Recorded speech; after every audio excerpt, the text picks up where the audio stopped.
जी बिल्कुल, असीं मौजूद आहियूं कराची प्रेस क्लब आॾो, जिते सिंध पुलिस जा वेटिंग उम्मीदवार जेके 2 महीननि खां वठी एहतिजाजी कैंप लॻाए वेठा हो, उन्हनि जे एहतिजाज जो रस्तो इख़्तियार कयो।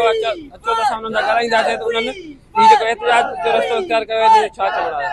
असां SPD 01 2024 में अप्लाई कयो सिंध पुलिस में, ऐं असां जेको आहे त हर प्रोसेस उन्हनि जो मुकमल करे चुका आहियूं। फिजिकल रिटन ऐं इंटरव्यू क्लियर करे चुका आहियूं। ऐं सिंध असेंबलीअ जे ऐवान में ज़ियाल अंजाज साहब चई चुको आहे त असां वटि 50,000 वैकेंसी मौजूदु आहे। त ख़ुदा रा उहे असां नौजवाननि खे 10,000 वैकेंसी जेके रहियल आहिनि उन्हनि खे ॾेई करे उन्हनि जी मायूसी ऐं परेशानी ख़तमु कई वञे। मुंहिंजो नालो मंसूर अहमद आहे, डिस्ट्रिक्ट शहीद बेनज़ीराबाद खां तालुक़ु रखां थो। ऐं SPD 01 2024 में असां अप्लाई कयो। हर टेस्ट असां क्लियर कई आहे, रिटन क्लियर कई आहे, इंटरव्यू क्लियर कयो आहे, फिजिकल क्लियर कई आहे। पर असां सां नाइंसाफ़ी थी रही आहे।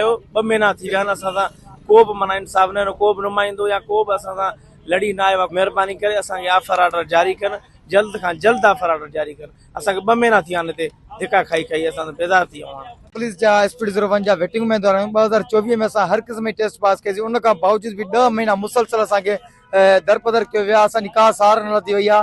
जॾहिं त कराची प्रेस क्लब ॿाहिरां एहतिजाजी कैंप खे 2 महीना मुकमल थिया आहिनि। न को CM साहब जो माण्हू असां सां मिलण आयो आहे, न को होम डिपार्टमेंट जो मिलण आयो आहे। जॾहिं त CM साहब जो नोटिफिकेशन निकितल आहे त हिननि जी नज़रसानी कयो। उनजे बावजूद बि हाणे जेको नओं IG आयल आहे, असां नए IG जावेद आल मोडो साहब खे हथ ॿधी अर्ज़ा कयूं त महिरबानी करे असां नौजवान इंसाफ़ कयो, असांखे ऑफर ॾेई करे असांजी बेचैनी ख़तमु कयो।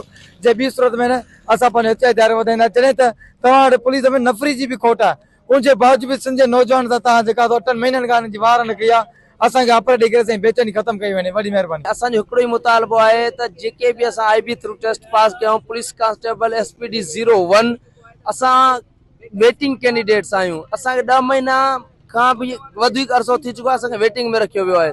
मक़सदु असांजो हिकिड़ो ई आहे त असांखे जल्द जल्द ऑफर ऑर्डर जारी करे असांजी बेचैनी ख़तमु कनि।